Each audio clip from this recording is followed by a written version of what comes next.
Bismillahirrahmanirrahim. Assalamu alaikum students. This is new syllabus primary mathematics workbook 5B. Chapter number 13 है properties of triangles. हमने start किया हुआ था, उसके बारे में थोड़ा जान लिया था कि किस किस तरह के ट्राइंगल्स होते हैं, उनकी क्या क्या प्रॉपर्टीज़ होती हैं। आज हम करने जा रहे हैं worksheet number 2A, question number 3 on page number 99 of book 5B। ठीक है, अब इसके अंदर आपके पास एक ट्राइंगल दिया हुआ है, एक एंगल गिवन है, ये भी बता दिया आपको मार्क करके कि ये दोनों जो साइड्स हैं वो इक्वल हैं। तो आपको फाइंड आउट करना है इस एंगल के ऑपोजिट वाला एंगल। अब बच्चों एक बात याद रखना, जब दो साइड्स किसी भी ट्राइंगल की इक्वल होती हैं तो हम उसको कहते हैं आइसोसेलेस ट्राइंगल। और इसमें याद रखो कि ये दोनों साइड्स का जो ऑपोजिट एंगल होता है वो भी बराबर होता है। इस साइड के ऑपोजिट में कौन सा एंगल बन रहा है, ये एंगल, और इस साइड के ऑपोजिट में कौन सा एंगल बन रहा है, 65 डिग्री। यानी अगर इसका ऑपोजिट 65 डिग्री है तो इसका ऑपोजिट भी कितना होगा, 65 डिग्रीज। तो ये वाला एंगल निकालना खुद ब खुद आसान हो गया, क्योंकि हमें पता है sum of angles of a triangle is always 180 degrees. तो बस पता चल गया, जब दो 65 डिग्रीज के हैं तो मिलकर 130 डिग्रीज बनेंगे, और जब इनको सब्ट्रैक्ट करेंगे 180 से तो आंसर आ जाएगा 50 डिग्रीज।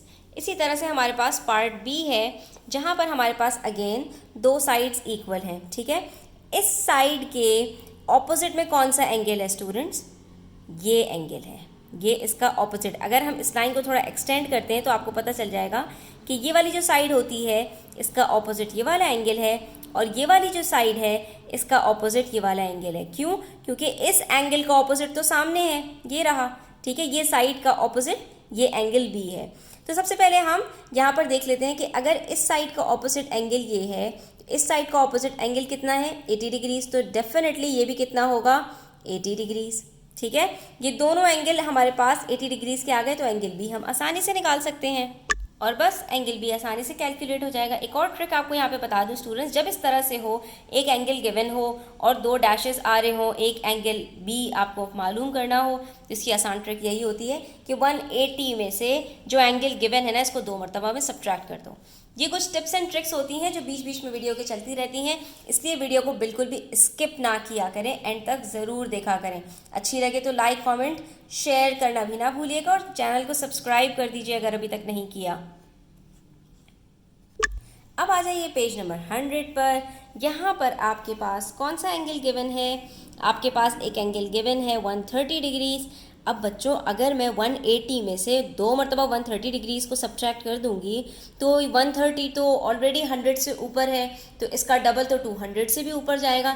अब आप लोग कहेंगे आपने तो कहा था कि 180 डिग्री में से आपने बस 2 मरतबा माइनस कर देना है। तो ये तब करना है आपने बच्चों जब दोनों साइड्स के बीच वाला एंगल गिवन ना हो। ठीक है, ये चीज़ भी देख लेनी है। अगर ये वाला एंगल, और दूसरी बात, और 90 डिग्री से बड़ा भी ना हो जो एंगल आपको बीच में गिवन है। ठीक है, तो आपने ऐसा करना है, वरना आपने ऐसा नहीं करना।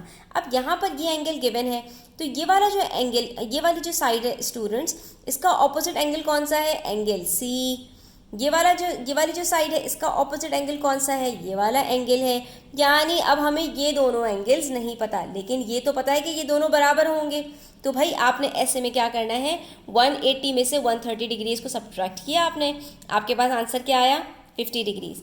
अब आपने क्या किया, एंगल सी निकालने के लिए 50 डिग्रीज को डिवाइड कर दिया 2 से। क्यों? क्योंकि जो सी है आपके पास, ये इन दोनों, जो आपके पास आंसर आया 180 में से सब्ट्रैक्ट करके, ये इन दोनों में इक्वली डिवाइड होगा, क्योंकि ये दोनों हैं ही इक्वल। तो जब हमने 50 में से डिवाइड किया तो हमें पता चल गया angle C is equals to 25 degrees. ये हमारे पास आसानी से सॉल्व हो गया। ये भी 25, ये भी 25, ये दोनों मिलकर 50 degrees. 50 plus 130 gives us 180 degrees. ठीक है स्टूडेंट्स, इसी तरह से हमारे पास पार्ट डी है। ये वाला एंगल गिवन है हमारे पास स्टूडेंट्स 50 डिग्रीज, एंगल डी हमें निकालना है। ये दोनों साइड्स हमारे पास दी हुई हैं, इनका ऑपोजिट देख लेते हैं। इसका ऑपोजिट ये होगा, इसका ऑपोजिट 50 डिग्रीज हमारे पास गिवन है। तो दोनों हमारे पास जो साइड्स हैं वो हम आसानी से कैलकुलेट कर सकते हैं, क्योंकि एक गिवन है, दूसरी हम बता सकते हैं कि ये जब साइड इक्वल है तो एंगल्स भी इक्वल होंगे। अब एंगल डी हम आसानी से कैलकुलेट कर सकते हैं। 180 में से दोनों 50 डिग्रीज़ को सब्ट्रैक्ट कर देंगे और जैसे ही सब्ट्रैक्ट करेंगे हमारे पास आंसर आ जाएगा 80 डिग्रीज़, क्योंकि 50 50 100 होते हैं और 180 में से 100 आप सब्ट्रैक्ट कर देंगे तो आपके पास 80 डिग्रीज़ बचेंगे।